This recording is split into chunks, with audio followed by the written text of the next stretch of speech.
Don't resist getting a pair of progressive. That's right. Yeah, Naresh. correct. Be progressive. Get a pair of progressives. No, I'm conservative, okay? It's inevitable. No matter how long you delay wearing your presbyopic glasses, you're never going to run away from it. And wearing it doesn't mean that you cause it to develop faster. Yeah, so now they're releasing intraocular lenses that are AI designed. They use AI models to kind of help to design. Oh, I thought it's like augmented reality. Become like the Terminator. Yeah. It shouldn't be a question of like, oh, I should compromise on my lifestyle just because of presbyopia. But rather, it should be a question of how can we maintain our current lifestyle and maximize our vision to cope with it.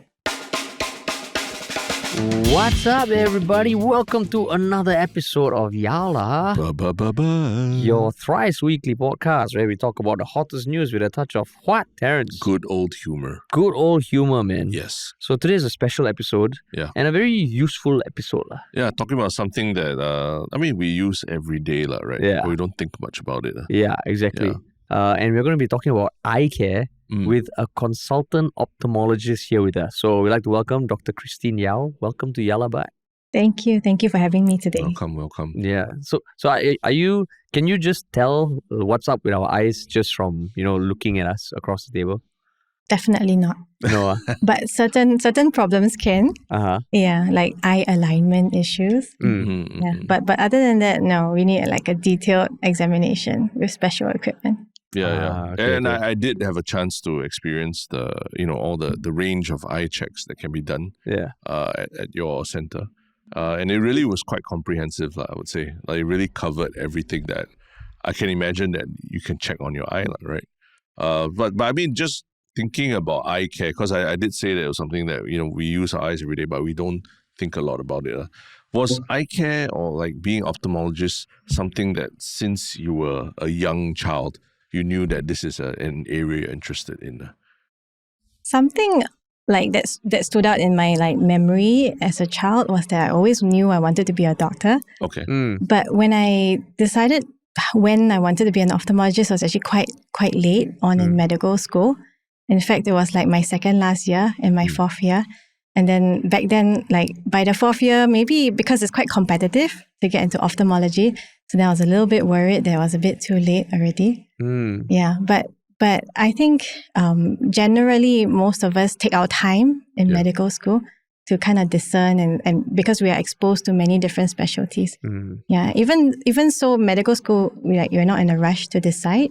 There are quite a lot of us who also work as medical officers first. I see. Before we decide what to specialize in. But you said... Well, yeah, so actually what attracted you to decide that, okay, this is something that I want to focus on in the middle of medical school? Yeah, so during my early exposure to ophthalmology, then I realized that it's one of the very few specialties whereby surgery is so precise and so immediately rewarding. Like, there's immediate gratification for cataract surgery, for example.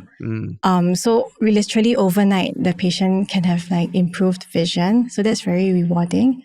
Also, it's one of the few specialties with such clean surgery. Clean. It means no almost blood? bloodless, and it's clean. You don't deal with things like people's excrement. I see. Well, that's interesting. I see. So that kind of drew me to ophthalmology. And am I right to say that it's quite contained? Everything just happens around the eye? Yeah. Yeah. So I just had a patient whom I was counseling for cataract surgery, and then we were going through her parameters, and then I was explaining to her the measurements in millimeters, and then she was like, "Oh, so you mean in terms of for the eye, 1 millimeter is a lot?" I'm like, "Yeah, a lot." Oh, is it?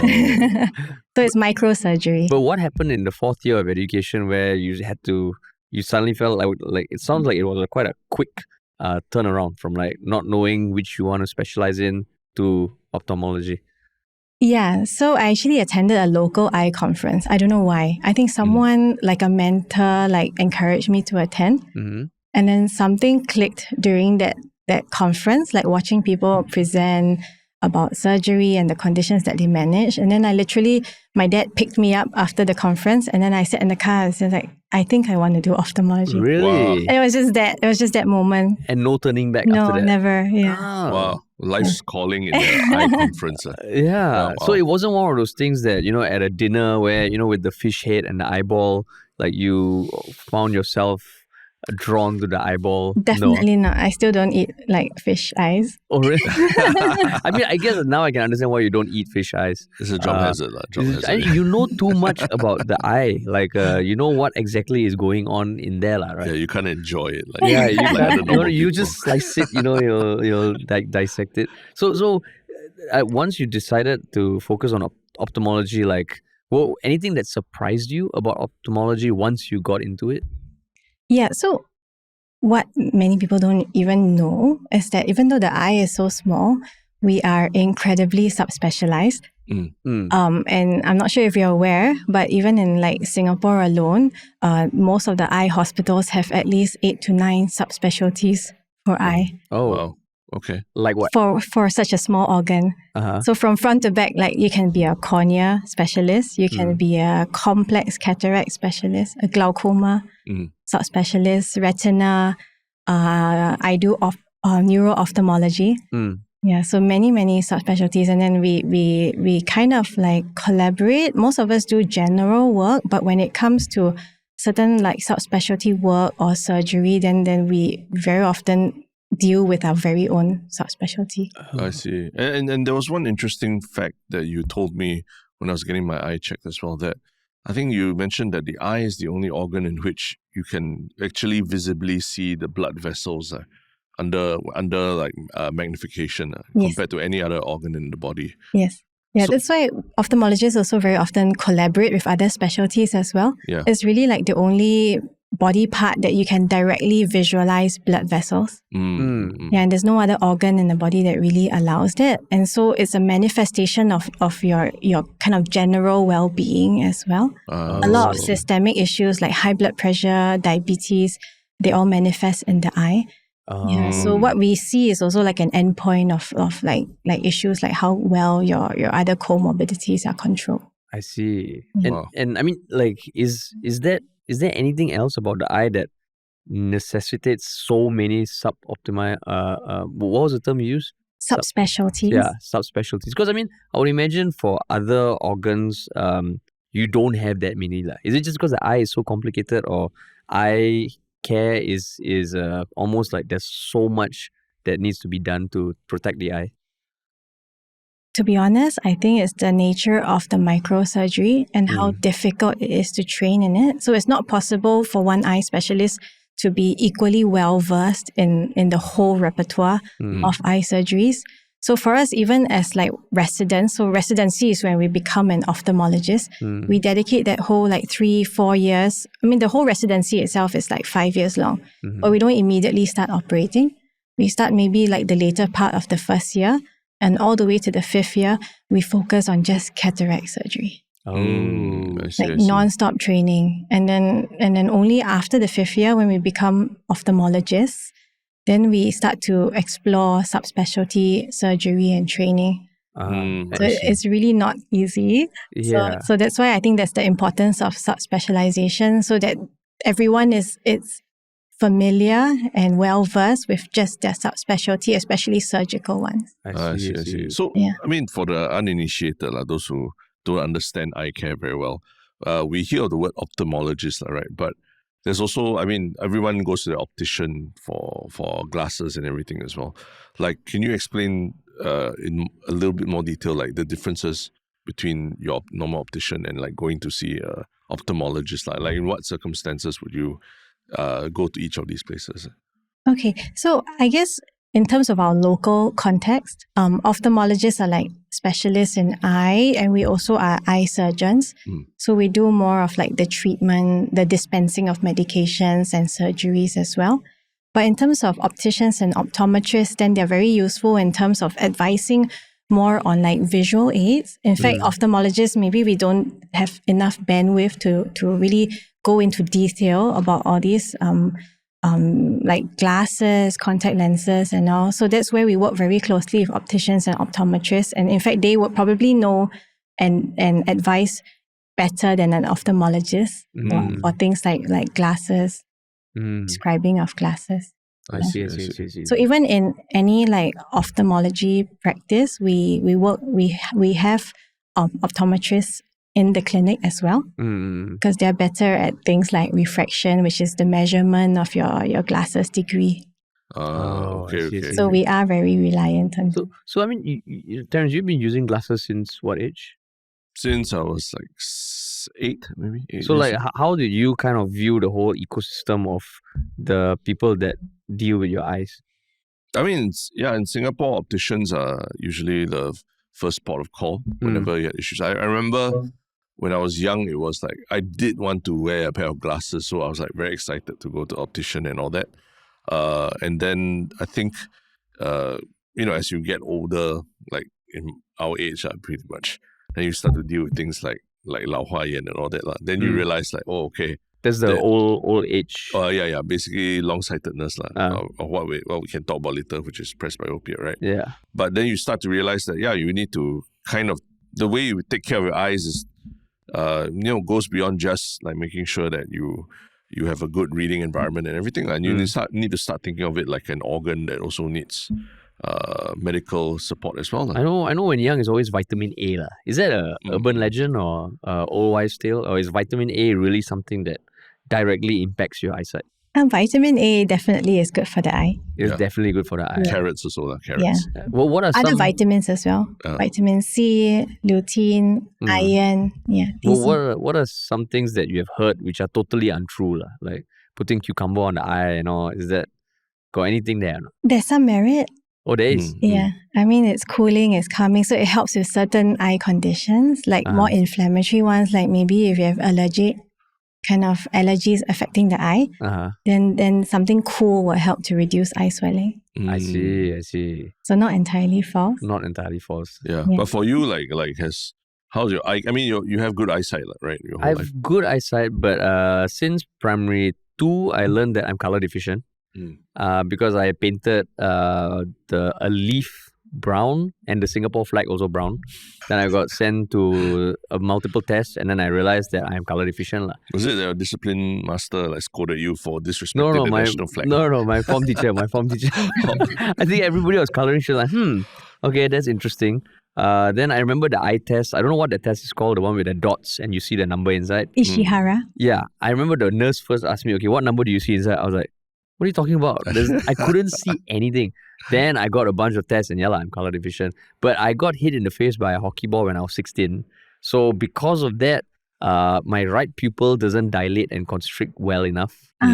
Yeah, and I don't know what that's called, but it has affected my eyesight a bit. And I've also been told that the pressure buildup in my right is a lot higher than my left. So I just need to be careful about it in future. I mean, that's all I know. And thankfully, apart from that, my eyesight generally okay. But I'm guessing things like, but one thing about eye related, which I've always been wanting to ask, since young, I've always been made fun of my humongous eyes. So I just want to clarify today on record, could it be that my eyeballs are normal size, but my sockets are big? Or it's really I could have big eyeballs? But you're not short-sighted, right? No. Then unlikely that you have big eyeballs. So it's the socket that's big Yeah, it's just your anatomy. Okay, that's what I tried telling everybody. So basically you have normal size eyeballs. There's nothing special about your eyeballs. Sockets. Because you got less skin around the eyes. That's it. Less skin, I guess the orbital flaw and all when I got hit in the face, the orbital flaw on my right also fractured. So my eyeball was sinking.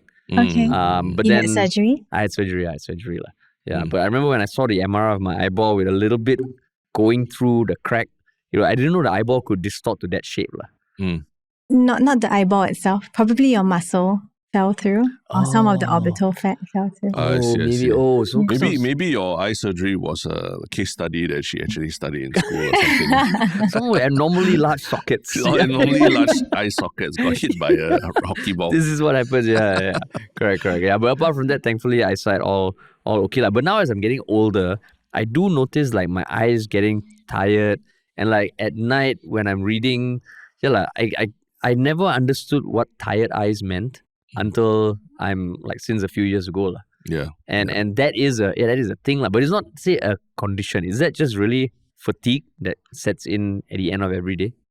I mean, the thing is digital eye strain and eye fatigue, there's a lot of overlap with presbyopic symptoms as well. Yeah, so then a lot of us, like maybe when we're approaching like our early 40s, then we start to think, oh, is it just because I'm tired, I'm spending too much time on the screen? But then sometimes it can be actually like masking early presbyopic symptoms as well. We've mentioned presbyopia. What exactly is presbyopia? So presbyopia, it's the difficulty or the inability of the eye to accommodate. And accommodation just means like the ability to place near objects, like to focus well on the retina. Yeah. So then, there are different theories about why it happens, but generally because of the aging process, the eye muscles called the ciliary muscles get weaker. And then also the lens in our eye starts to harden. It becomes less elastic. So the combination of both causes this weakening of the focusing ability of the eye. Yeah, so we can't really adjust to near objects anymore. And from what I understand, the lens, the muscles that you mentioned, they cause the lens to either thicken, like flatten or thicken. And that allows you to focus on different lengths. Yes, exactly. So it's the weaker muscles that basically make your lens less, like what you said, flexible. Yes, but the lens in itself, also due to the aging process, it kind of hardens, becomes less elastic. So the lens itself cannot adjust so well as well. But is there a reason why? It seems like a lot of my friends in my age, they're all getting it, and they're all expressing a lot of shock that their eyes are reacting at it. Is there a reason why, this early 40s, so specifically this period, it hits like a truck like that, and because all my friends who have it, suddenly they all making a lot of noise about it. Like, wow, I can't believe now I have to take off my glasses. And they mentioned presbyopia. Yeah, it's long-sightedness. Yeah. So they are really very shocked that they had perfect eyesight before, or even they were short-sighted, and now suddenly they're doing the reverse of what they used to. Is there a reason that there's such a big gulf in what people should expect for their 40s and what they actually experience later? To be honest, presbyopia, the onset should be fairly gradual. It's not like an overnight loss of accommodation. It gradually builds up over the years, and then it kind of reaches its peak around maybe your late 50s to 60s. Yeah, but maybe why suddenly people find it such a stark contrast, or why they manifest so severely now, I think it's more of a combination of lifestyle factors as well. Because now we're in the digital age, right? Yeah. And so most of us in our line of work, we're doing a lot of near work, screen work for hours on end. In fact, maybe even the whole day. And so that really shapes the way we experience presbyopia now compared to the older generation. So I think the fact that we are glued to our screens for majority of the day, and then your eyes are already a little bit weaker, so you end up feeling it every single day. Whereas in the past, maybe they don't do so much near work the whole day, and so they don't reach that threshold that your eyes give up, because they get overtired. I see. That's true. Because is there a flip where you're short-sighted? I know there's short-sightedness, but is it because of, looking too much in the distance, which is why looking near distance becomes hard? Not really, no. No. Yeah. In fact, those who are maybe a little bit short-sighted, low myopes, they actually experience something beneficial called second sight. So it gets clearer. Because the near starts to get clear. They start to enjoy that clear near vision. If what happens, sorry? How does that come about?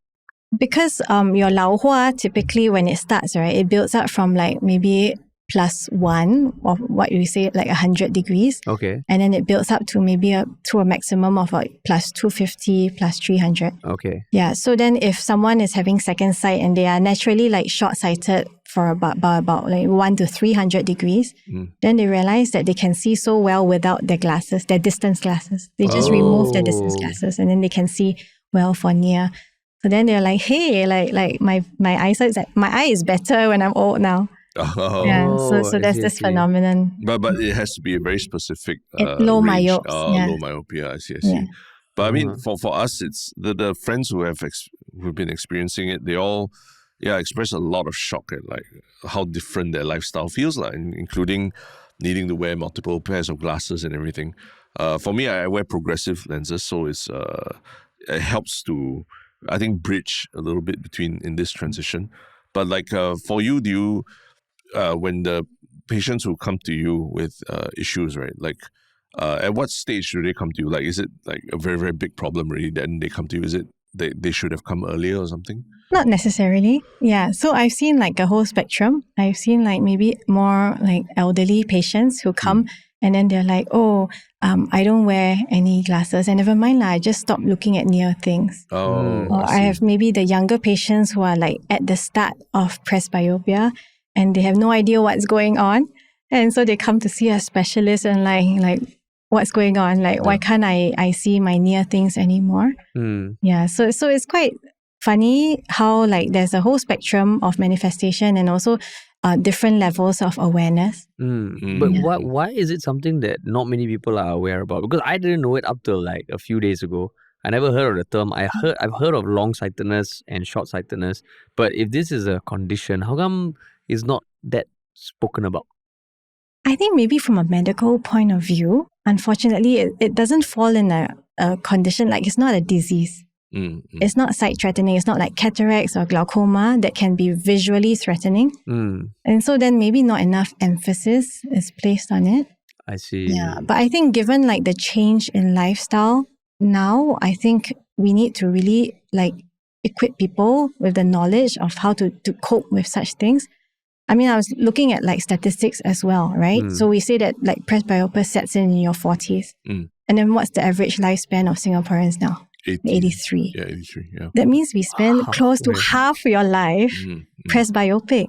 So really it becomes more of like a quality of life issue, right? Why should you be spending actually most of your golden years, right? Like pre-40, you're like happy-go-lucky, you're not really struggling with work and you're all. But once your like career is building up and you're just about to be like all sorted in life, then suddenly bam, like presbyopia hits you.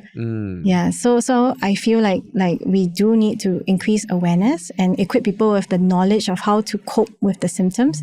And it shouldn't be a question of like, oh, I should compromise on my lifestyle and all just because of presbyopia. But rather it should be a question of how can we maintain our current lifestyle and maximize our vision to cope with it. But is presbyopia something that has already been happening for decades? It's just now it's happening sooner? Or was even the instances of it a lot less, based on whatever records are available? No, I think biologically nothing has changed. I don't think people are like developing presbyopia earlier. It's just that the lifestyle has changed so rapidly and it's just a recent thing, right? So then that like there's no way you can tell a 40-something-year-old to 60-something-year-old right now that you need to cut down on your near work. Yeah, there's no way, right? And then like the retirement age in Singapore, right? 63, going to 65 soon. Yeah. So there's, and by the time you hit your 60s, you're like full-blown presbyopia. So there has to be a way for our vision to keep up with our lifestyle, our visual demands as well. Yeah, so then it can't be like a simple solution like many pairs of reading glasses like Terence mentioned. Yeah, because there's no way like we can have that inconvenience of switching between pairs. And in fact, like maybe the older generation, because they just carry around these ready-made glasses, right? Then they end up losing them, sitting on them. Yeah. But for us, it's like we need like everything instantly, right? Like we're looking at computers, we're looking at our phone, we're looking at paperwork. So there must be a way that we can cope conveniently, I feel. Yeah. And so, I mean, coping would be those sort of treatments. Like, is it like properly calibrated glasses, or are there other things that can be done? Yeah, so I mean in the past, like maybe we just like tell people that okay, it's fine, you can just get like ready-made glasses, you can even buy them at the dollar shop. Yeah. But then the thing is, it's going to work for the older generation, but probably not for us. There's no way you can like rummage through your bag to put on a pair of glasses just to read something quickly. We're like switching between far and near all the time. Yeah. So progressive glasses definitely are like a shift. Like we generally, like majority of people would benefit from the added convenience of having a pair of progressive glasses. And also progressive glasses, I mean, like some people may discover that there are ready-made ones online as well. But what they don't realize is that that's only suitable for people who have virtually like no or very low degree existing for far. And that's why they can pop on a pair of ready-made reading glasses. But even so, the quality is not going to be there. And there's so much intricacy actually. Like even prescribing a pair of progressive glasses can be seen as an art.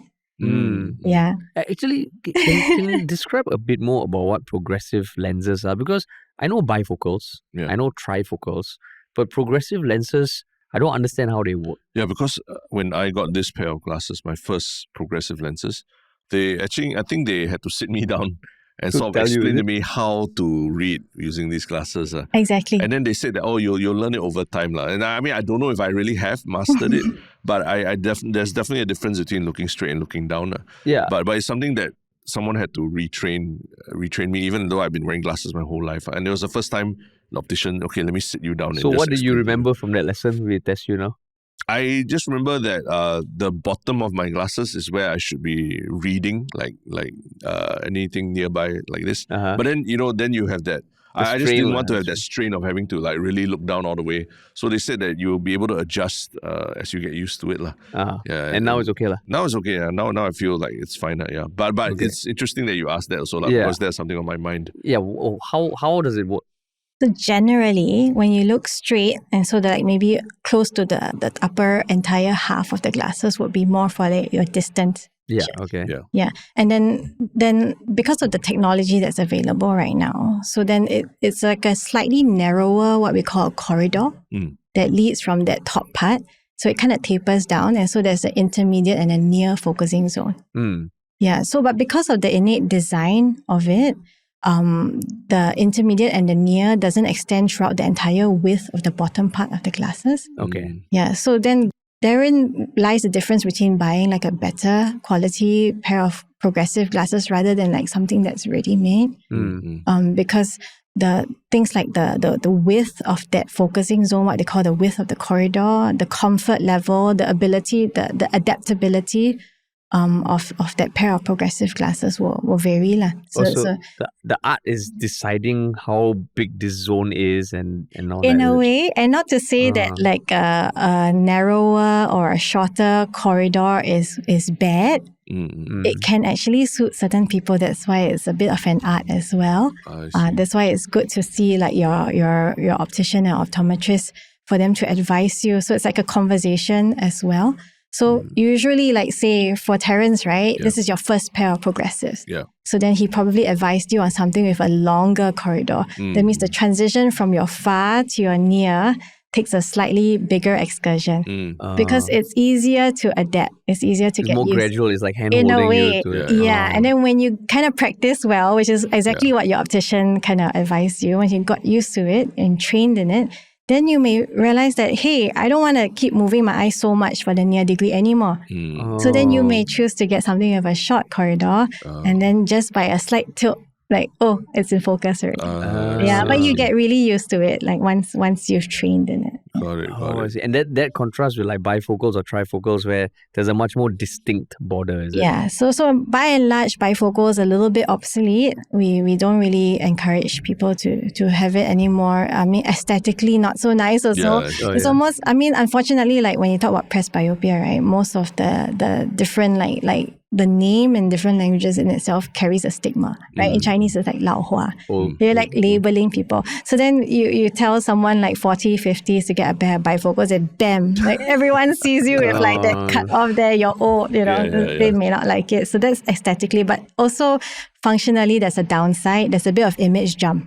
Because instead of that gradual progression, there's that line, right? Yeah. So then literally when you look from far to near, there's a little bit of an image jump. So not great functionally.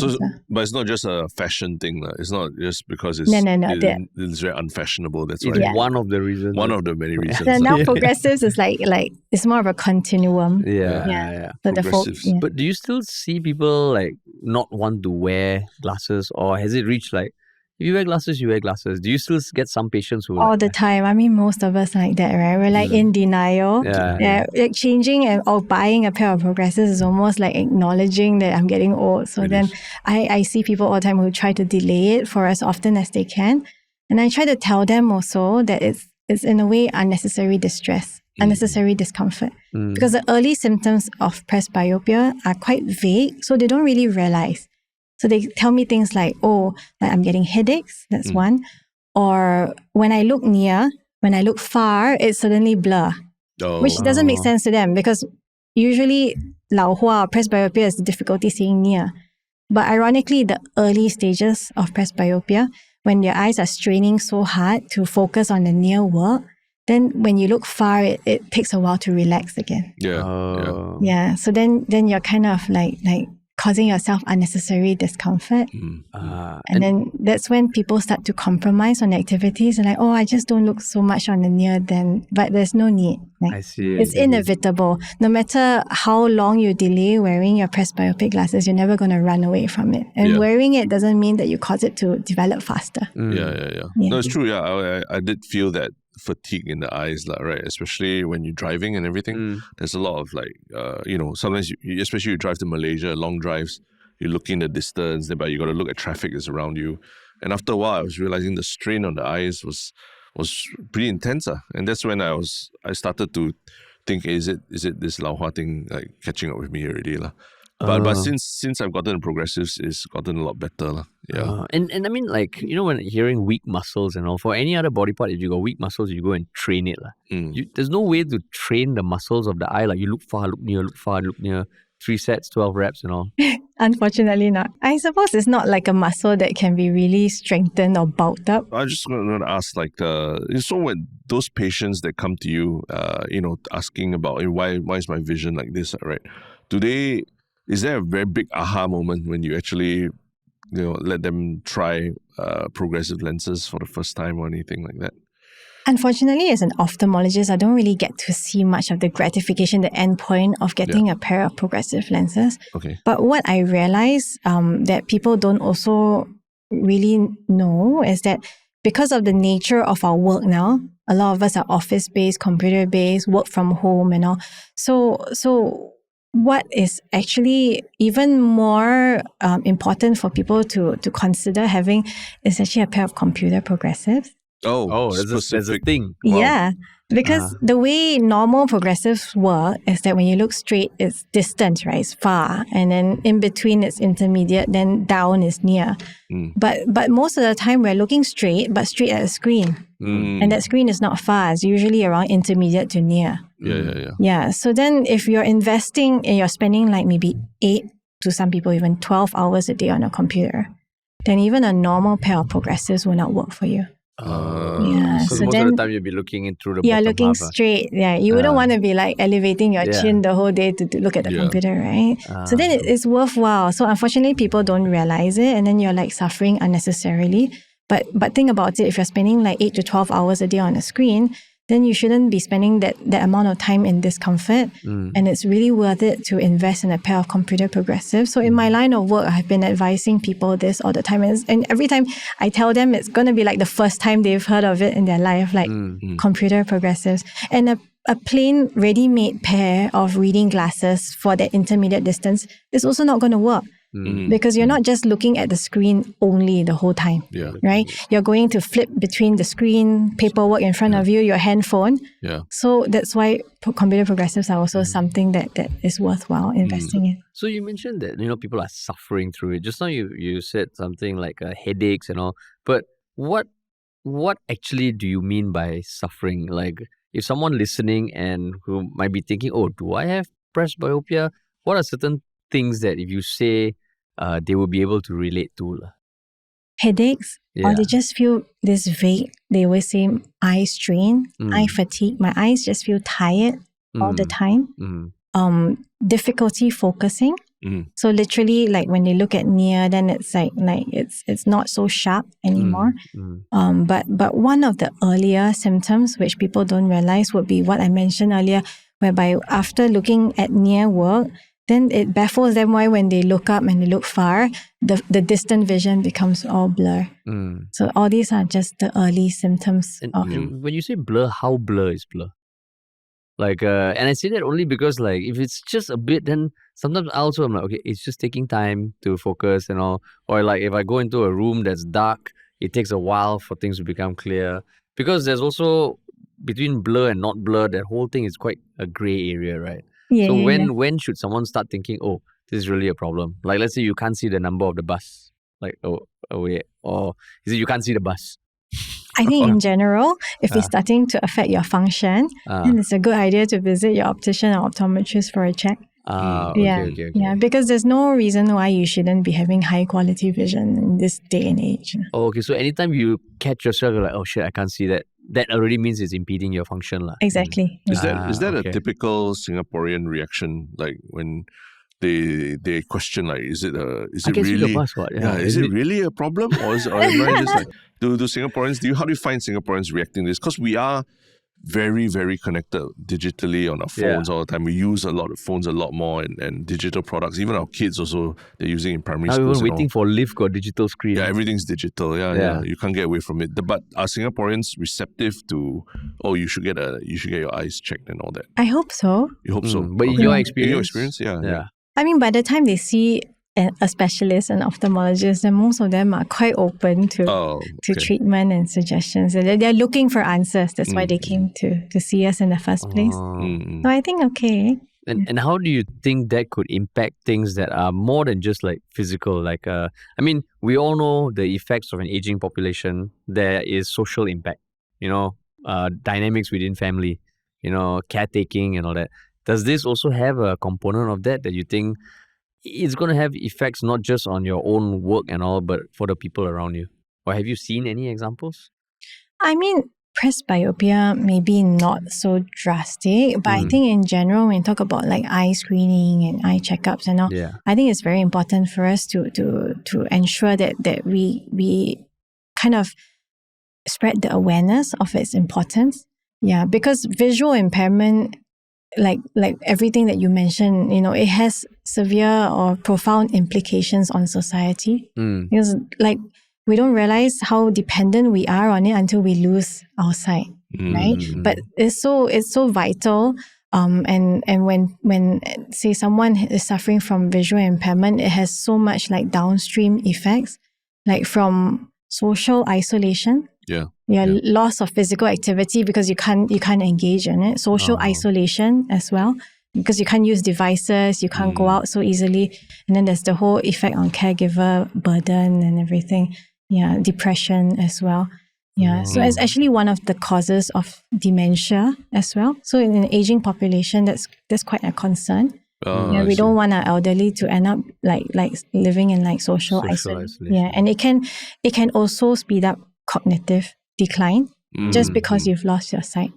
I see. So your vision is very important and it has all these effects. But do you feel the general public, they take this seriously enough, or do you feel that more can be done to get people more aware and more, just being more aware of like eye conditions that could affect them in older age and all? I think generally people do take their vision very seriously, but funnily, as an ophthalmologist, I do see a fair proportion of people who don't realize when the vision on one eye has been affected, just because we have two eyes.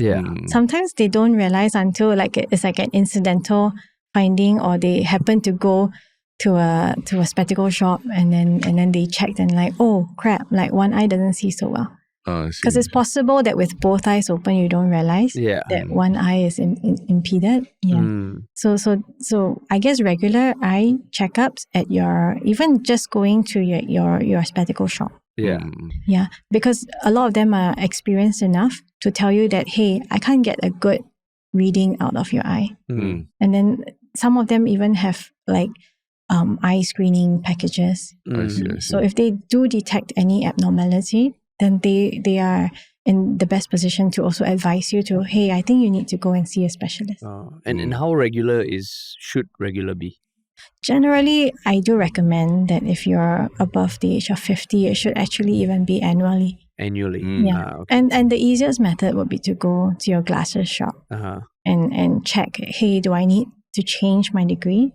And what people don't actually realize is that the whole build-up from your 40s until your 60s, your presbyopic degree is also gradually increasing. Oh, there's a specific presbyopic degree? Yes. Until it reaches like a peak in like somewhere in your 60s. So your early pair of like progressive lenses is only going to last you for a few years at best. I see. And then you need a refresh. Yeah, so the best place to go as like a first kind of stop would be your glasses shop. They will check your degree. They will advise you whether it's time to change your glasses or not. And then also when they have difficulty measuring your degree, they would definitely advise you. I think you need specialist care. I mean, this sounds like it is a real thing that could affect a lot of people. But up till a few days ago, I was naive enough to think that, okay, generally, I should be okay till the end. But it sounds like it is something that is almost, not say inevitable, but it affects a large proportion of people. For sure. Yeah. I mean, something even as simple as cataracts. Yeah. Yeah, it's something that will eventually affect everyone. It's just to varying degrees. So there are lucky people who go through their entire life not needing cataract surgery. But by and large, maybe even majority of people would need cataract surgery at some point. Yeah. And how would you explain what exactly is happening when a cataract forms? Like, why? So when you're young, your natural lens is translucent, transparent, in fact. And then as you get older, it yellows and then it opacifies. Okay. So then it's literally blocking light from entering your eye. I see. Yeah. So then you find like some people think that it's natural aging, that their vision just gets cloudier and cloudier. But actually it's an easily reversible condition. I see. And that's why, like, severe cases, the eye looks almost grayish like that. Cloudy. Yeah, it can. When some of the elderly come to us with like a completely opaque cataract. So the whole lens looks white or dark brown. I see. Okay. So is there, I mean, it's a very interesting space because I'm interested in like camera lenses. And I understand that even the technological innovations in lens coatings and all that, actually, even to this day, there's still a lot of innovations going on, right? Is there an equivalent pace of innovation in things like the lenses that are used and all that as an eye doctor that you come across at eye conferences and all? Or is it more or less like everything is there? It's more about the techniques of eye care that differ. Are there like even hard innovations like lenses and stuff like that? I mean, when you talk about lenses, then that maybe that different kind of like, so when we talk about like progressive glasses, so these are like spectacle lenses. But for an ophthalmologist, then the kind of lenses that we are used to dealing with would be more of the intraocular lenses. So when you undergo cataract surgery, basically what we're doing is we're replacing that kind of opacified, hardened lens and we put in a new man-made lens. I see. Yeah. And that one has I'm sure like every few years there's like new innovations. Exactly, yeah. Oh, okay. And now with AI and everything, so it's really sexy now, right? AI. Yeah. What would AI do in this case? Yeah, so now they're releasing intraocular lenses that are AI designed. I have no idea what that means. I see. But they use AI models to kind of help to design. I thought it's like augmented reality. Become like the Terminator. Yeah. But is there any early research into that, like a chip that's implanted, like a transparent chip implanted into a lens? You know, like how chips are being implanted in people's brains. No. I mean, we're still trying our best to simulate your natural lens. Your natural lens is still the best when you're young, right? It can adjust to different lighting, can adjust to different distances. So that is like the aim of putting in an intraocular lens or whatever technology that we have now is just trying to keep up with the natural body. I see. Because like even like VR devices like the PlayStation VR, I understand they even track your pupils, where your pupils are looking when you have the device on.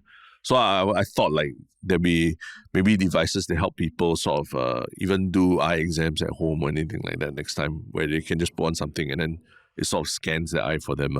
But nothing of that sort of has come across your table yet. There have been innovations like in terms of handphone photography, the Retina for eye screening and all. But I suppose the take-up in Singapore not so necessary because like healthcare is quite accessible. Okay. Yeah. Oh, that's good to know. So that means like if people are feeling that okay, they might be at risk for presbyopia at this point, and even by their own deductions, it's not infringing on their daily functions yet. what could they do to kind of like curb the onset or delay the onset a bit? Is there any general practices that, okay, make sure you get enough sleep, 1 hour before sleeping, don't use your screen, 1 hour from waking, don't use your screen? Unfortunately not. No. It's like a natural, it's like an uncomfortable term as natural aging process. Yeah. But I think somehow because you do realize that you're struggling a bit, then you find ways to compensate for it. Like some people realize, oh, I need better lighting to see. I'm finding myself enlarging the font on my devices to see. But by and large, my opinion is that if you start to struggle, then why not just like embrace it and seek help, get a pair of progressive glasses. Yeah. I mean, the technology and all, I mean, if you think of it like inevitably, you're going to need it eventually. Then why not just get used to it earlier, I suppose? It probably is a bigger jump for someone like you, who's never worn glasses your whole life, right? Yeah. I mean, I enjoy wearing sunglasses. But it's very different thing. Very different, it's fashion, yeah. And this one, so it's one of those things that, I think the big change is for people who haven't worn glasses their whole life to wearing glasses. And this one, I'm guessing there's no surgery like LASIK. I mean, myopia has LASIK, right? But presbyopia, there's nothing to, get rid of it once and for all. There is, but then, I mean, it's not generally very well taken up as well. We don't really recommend like presby LASIK, which is LASIK for presbyopia as well. I think generally because of the natural process of how your presbyopia will be gradually increasing anyway, so any procedure might have a certain lifespan. Also, as your cataract is forming anyway, eventually you may need cataract surgery. So the general public, what I recommend is, get used to a pair of progressive glasses. And then eventually when the cataract is ripe or it's starting to affect your vision per se, then that's when your optician or optometrist will advise you to see a specialist. And then there can be further methods to help you cope with your symptoms, like in terms of cataract surgery and even like lens implants that can also help to minimize the effect of presbyopia. I mean, in some ways now, like all the brain implant chips that people are using, like Elon Musk is pushing Neuralink and all that, right? We don't know where that will lead one day, where even you implant chips in your brain you basically adapt to becoming a hybrid human / robot, right? And you use the AI and robotic aspects to make up for the deficiencies you have as a human being. But that'll be quite a number of years. So don't worry, Harish. Just get a pair of glasses first. No, I don't think I did it now. I don't think. But I think, like what you said, the first thing is to just go for an eye checkup. Exactly. And they can measure, and then they can see like, oh, do you have and advise you like, hey, you have presbyopia. So then I think you should consider getting a pair of progressive glasses. I see. Yeah. I think the benefit of also getting like a proper pair of progressive is that you may not realize it, but in general, like, because you're not used to wearing glasses all the time, right? But in general, like most glasses will have some degree of UV protection, glare protection, maybe even blue light protection. So then like it's not a bad idea. A lot of eye conditions that harm the eye are also quite closely linked to UV exposure. I see. Like cataract formation and AMD, age-related macular degeneration. I see. So it's always a good idea to protect your eyes from sunlight as well.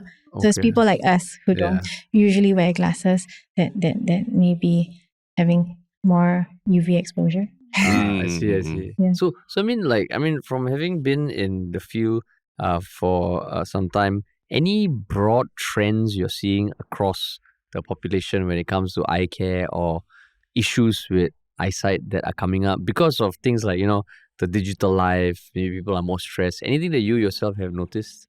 I think I get a lot more dry eyes, eye strain symptoms. And in the past, maybe we tend to like dismiss it, like, oh, it's not going to cause you blindness. But now we have an increased focus on helping people deal with the symptoms because we are so reliant on our eyes for our work.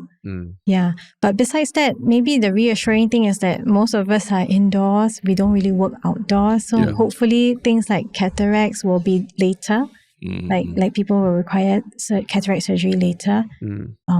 But by and large, a lot of people are kind of trying to grapple with like dry eyes, sensitivity issues. And I think as ophthalmologists, we do have to place a lot of emphasis on this, because this is what life looks like for us now, There's no way that we are going to reverse and move away from being dependent on our devices.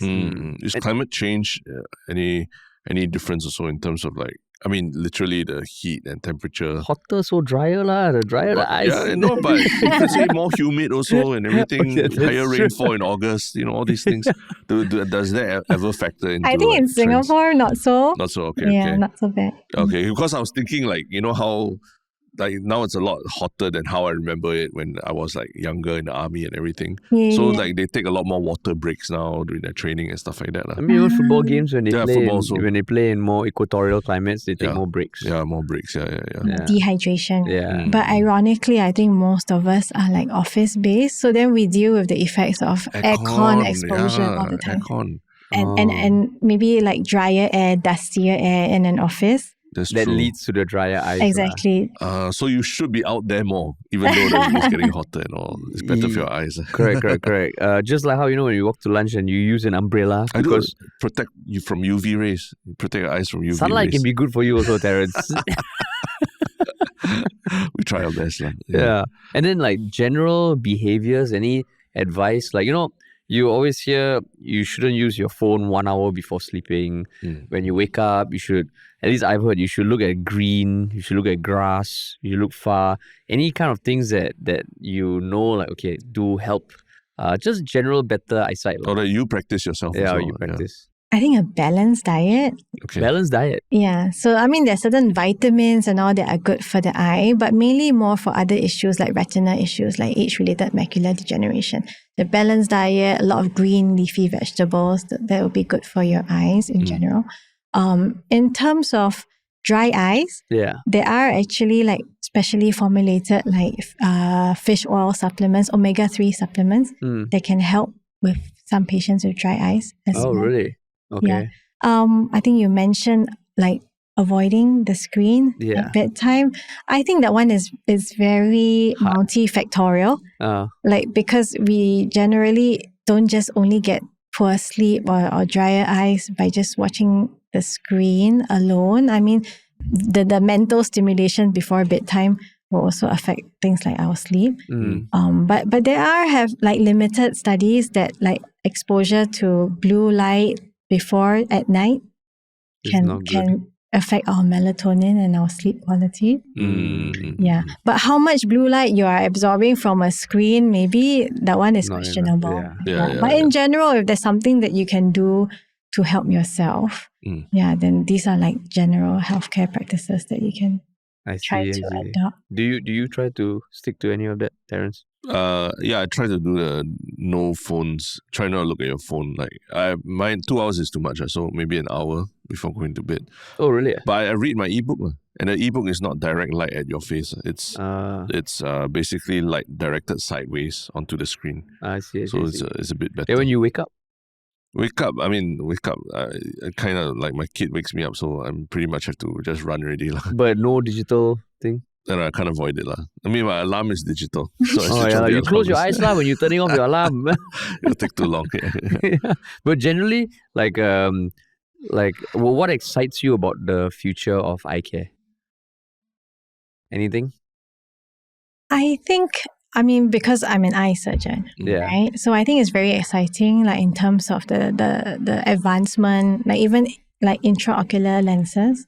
Like literally every few months there may be a new release, a new model, different technology, and it's rapidly evolving as well.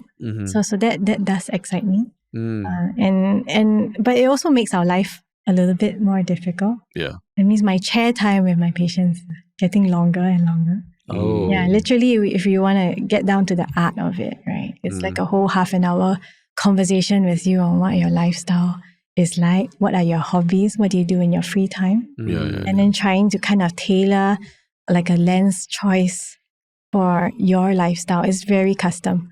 Oh, I see. So then it's a double-edged sword lah. So now like I do invest a lot more time talking to my patients in order to help them maximize the outcome. I see. Yeah. And like, how far are we away from a totally bionic eye? Very far. Very far. The eye is like an organ that's going to be so hard to replicate, I feel. I see. It's so intricate. Yeah, I can imagine. That's crazy. And I mean, I think it's one of those things that's very easy to take for granted because the phone is always there. I'm guilty of like, okay, checking before I go to sleep. In the morning, wake up, want to just like look at stuff on the laptop. I try not to. Because I'm starting to feel my eye get tired at night also. So you need to go barefoot and walk on grass every morning. Supposedly that's the thing also. You need to connect with the earth. Yeah, and ions and everything. You need to go barefoot out there. Yeah, I mean, I would love to. It's just that I need to walk along the corridor to the lift. So unless I... No, just the normal cow grass at the pavement. You just take off your shoes. But to go down. Yeah, go downstairs. Yeah. Just don't step on any dog poop or whatever. Yeah, the park connector is right in front. So I think there's definitely dog poop. That one I can't imagine being good for your eyes. But so I mean, if someone is listening, they have kind of like certain things. Okay, they think the best thing is just to go for a regular checkup at the optical shop. An annual eye screen. I think that would be very useful, and that would also help to really reduce the incidence of visual impairment if people just do that. I mean, like say there are very clear guidelines for certain conditions, right? Like dental, you need to have like a dental check 6 monthly even. Or certain like cancer screening guidelines and all, they're very hard and fast, right? But for eye, we never really got down to like mandating or kind of like encouraging people like you have to do an annual eye screen. But I think it's just something that's going to be very useful for everyone. And if you just head down to your nearest like glasses shop and do an annual check, that's going to avert like a lot of potentially reversible conditions. And do these checks typically take a lot of time, or you can just walk up typically, or you need to make an advance booking? I know it depends on shops, but is it just a short test? I think generally it can be pretty short. Like I think just measuring your visual acuity, which is like how clear your vision is, and checking on your degree, that's useful enough, because some people don't even realize that they're not having like sharp enough vision. Oh yeah, I remember now. It's because you've never had to go to any optical shop to really check anything That's why you're asking these questions. It's just if like got some project or something need medical checkup, that's when I check my eye. Oh yeah. Yeah, like thankfully I don't have to regularly go and change glasses or anything. So for me, I go and the eye check usually is shorter than the amount of time I take to choose a pair of glasses. Okay. I'm vain like that. It takes a while for me to select a pair of glasses. But the check itself actually usually is not that long. I see. Oh, okay. Because I know like dental, sometimes scheduling dental, especially if you don't want to go to like a private dental clinic, to get an appointment, you have to book way in advance. You can't just rock up to a dentist and say, oh, can you check my teeth? But for eyes, it feels a lot different. Yeah. So, I guess I'm curious also, like as an eye doctor, are you excited about things like augmented reality, where people wearing glasses and being able to see projections and things out there? Do you think that's good for eye health in general? I think we know the answer. I tried it once myself. I think it was the Google one. But I think it wouldn't really harm the eye, but it's just going to increase the reliance on our eyes. We're just going to use our eyes nonstop even more. So it's just going to like make our symptoms even more pronounced, like dry eyes, tiredness, fatigue. And wouldn't that count as short-term thing? Or as long as you're looking at something far in the VR, is considered far? Cannot be, right? I mean, thankfully, once we are like fully developed, that means like in adulthood, past puberty and all, then we don't really have to worry about like excessive near work harming our eyes. Like it's just more of like a manifestation of maybe dryness or eye strain, digital strain. But it doesn't really damage the eye per se. But it's very different when it comes to a young child. Okay. So don't give augmented reality glasses to your child.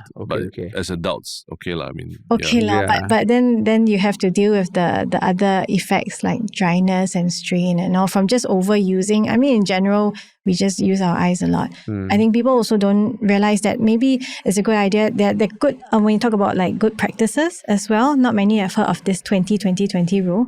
But we kind of had to like put it down to words just because of lifestyle now. Right? So then the 20-20 rule is that like every 20 minutes, take a break for 20 seconds by looking at something 20 feet away. 20 feet. So you just have to spell it out for people. Like, please take good care of your eyes. Take regular breaks. 20 feet is about 6 meters away. Oh, just telling you look far. Relax your eyes. I see, for 20 seconds. Oh, okay. 20. That's not too difficult. Yeah. And just 20 seconds, just like one object. Like you don't need to be darting across many objects. Not necessarily. Just one object. Just look far. Relax the eyes for a bit. 20. Got it. Oh, okay, cool. Useful advice. Yeah, useful. I mean, I think that itself is something actionable. So exactly. But yeah, cool. Thanks so much for sharing. Now we just have our regular question, which we ask every guest, which we gave you a heads up on. It's called a one Shiok Thing. We can go first, and then we'll throw it over to you. Okay. So you still have a few minutes to think. But for now, Terrence, you have your one Shiok Thing. I mean, I just watched a documentary recently on CNA Insider. But this is not a recent documentary. It's about more than a year ago, where they interviewed, or at least they followed the Red Lions who were training for the parachute jump at the National Day Parade. This was from 2023.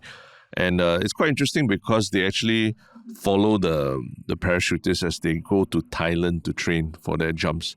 And they talk about a little bit about selection process between the team. Like out of 12 parachutists, I think they finally chose 8 for the actual jump itself. And it's quite interesting because they showed that the actual meeting where they actually had to cull the other 4 parachutists who couldn't jump.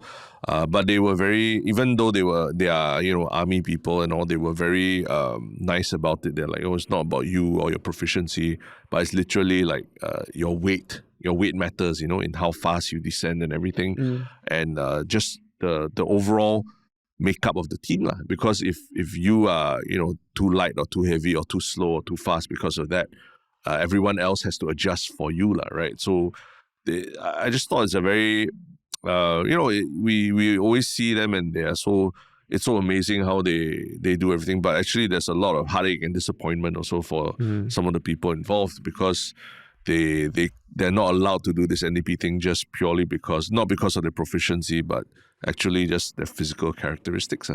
So that was something I never thought about. We always see it and we think that, these are the best of the best, but actually a lot of other good people who couldn't make it because of reasons like that as well. Yeah. And I mean, I'm sure it hits them hard, because whenever I see the Red Lions jump, the one thing that blows my mind is how many jumps they have done over the years. Because you got people more than 1,000 jumps, 1,800 jumps. How often are they jumping, man? Or how long have they been working? And imagine these people are, they're probably at the peak physical condition. Because their eyesight, everything has to be like, they're braving the wind, like trashing their faces, and they still need to stay in line and form a dragon's tail kind of formation and everything. So all of them could easily make this NDP thing every year, but because it's so competitive, because it's such a exclusive club, they just have to. I mean, even the best people, they might just have to cull them because of wind conditions and things like that. So it's how long is the documentary? It's 2 videos of 45 minutes each. It's quite fascinating. Oh, cool. Okay, my one Shiok Thing is an Instagram channel that I came across recently. It's called Shits Probe, Improvised Musical Theatre. So these are Broadway stars who actually have this improv group on the side. And I mean, have you been to an improv show before? No. Improvised comedy? So how it typically works is they go on and from feedback from the audience, they come up with a story. I've seen videos, but I've never attended one. Yeah, so this one is improvised musical theatre. So because they're Broadway stars, they actually sing. So there was one video that went quite viral. They were asking from the audience, give me a title for a musical. And the answer from the audience was the Coldplay Caper. So they composed a song on the spot about that whole Coldplay Kiss Cam incident. Was that recent? Yeah, it's that recent. Wow. So I watched it, I'm like, oh shit, these people are talented and they can sing. So I mean, their channel is not huge, it's 14,000 followers. But it's pretty cool. And I think this is what they do on the side of their Broadway careers. Oh wow. Yeah, so very cool. Cool. All right, Dr. Let me talk Yau. about the Coldplay thing. Like the healthcare professionals were kind of making a joke about it. Like the TikTok videos, like spoofing it for healthcare kind of point of view, where people pretending to do the Heimlich maneuver. Oh, I see. I mean, you got your arms around her and just like pretend. She was holding her very tight. Yeah, correct. That's true. Yeah. Oh, so that was going around in your circles. The WhatsApp groups. I see. Cool. Yeah, I was going to share on something serious, like from the one Shiok Thing. I think I brought it up to you earlier on, but maybe because Terence shared about a CNA video, and then that kind of like suddenly sparked. Because the first thing that came to mind, which was a CNA article recently, was how disgusting our dishwashing sponges are. Yes. I think I saw that. Yeah, it was like horrific. I think Dinosaur's one was like the dirtiest. Yeah. So then I literally immediately sent that article to like my family. I was like, okay, we are washing with boiling water and we're changing it frequently now.